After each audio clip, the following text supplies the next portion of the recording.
Are you programmed for success or failure? P.A.o. Motivation. Have you ever wondered why some people just have it all?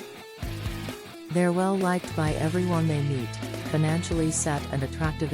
What stands out most is their beaming sense of self-confidence when they enter a room.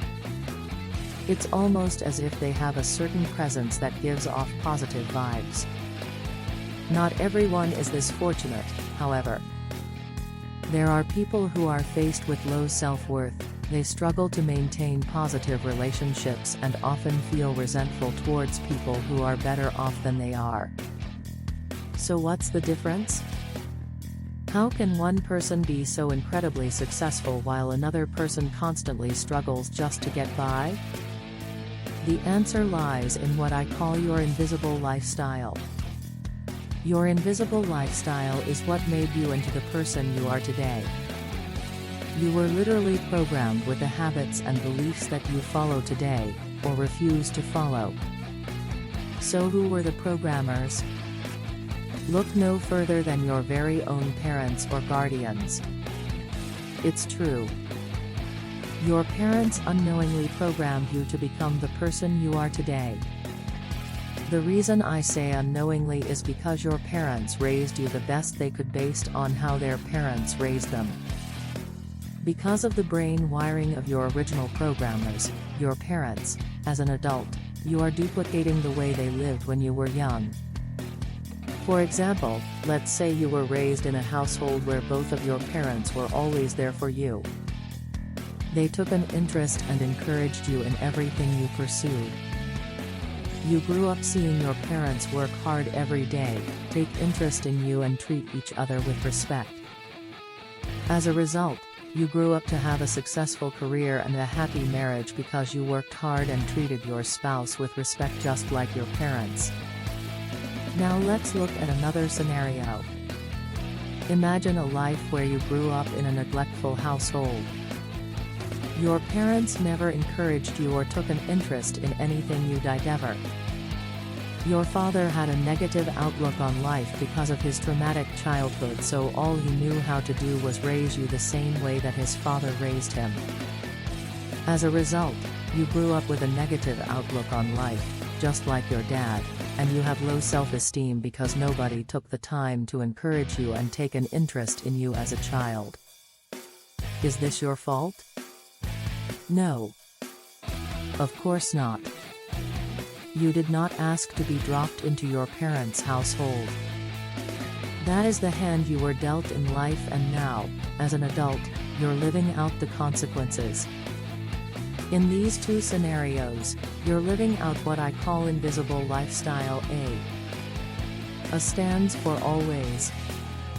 What you didn't notice your parents doing as a child, you are faithfully reproducing today, and you don't have a clue you're doing it. But there is one exception to this phenomenon. Let's say you grew up in a bad neighborhood with an alcoholic father. Everywhere you looked, you saw poverty, crime and hopelessness. As a child, you couldn't wait to move out of the house. You saw your parents' lifestyle and were determined to not only be successful, but be nothing like your parents. While you were growing up, you took the necessary steps to put yourself through school, and as an adult, you have a positive self-image and do everything within your power to remain financially stable. This is known as invisible lifestyle. B stands for bucking. What you couldn't stand your parents doing when you grew up, you won't stand for in your relationships today. Those who embrace the B lifestyle, do so in defiance of their family's values.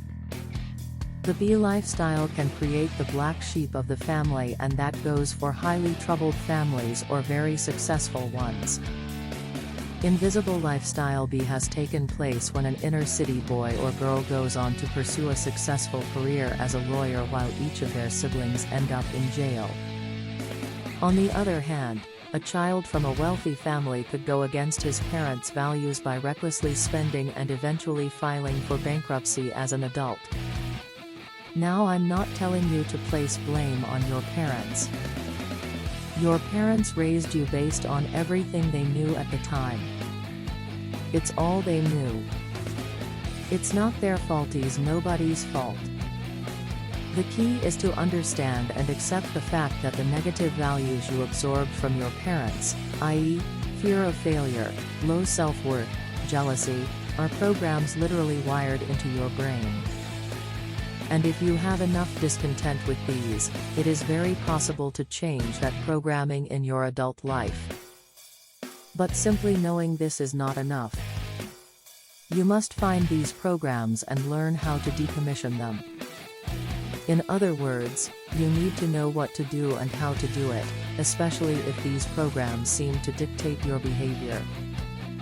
Do you do things over and over that other people might call self-sabotage? Are you attracted to a certain type of person you know you shouldn't be around, yet you can't help but feel attracted to? The source of this behavior is one or two negative programs from your childhood. These programs will prevent you, or your loved ones, from a better life. If your parents programmed you with some negative values that are causing you problems in your life today, it's not your fault, but it is your responsibility to do something about it. You can start by thinking about how each situation in your life today is directly affected by your invisible lifestyle. The more you discuss your childhood memories of the way things were, the more you become consciously aware of them, and the easier they will be to decommission.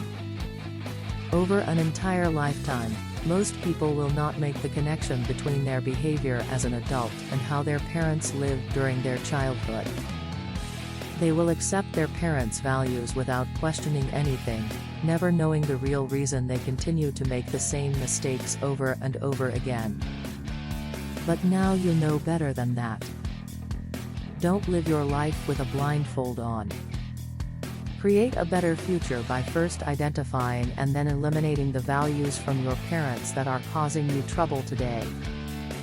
Thanks for like, subscribe, and share. P.A.o. Motivation.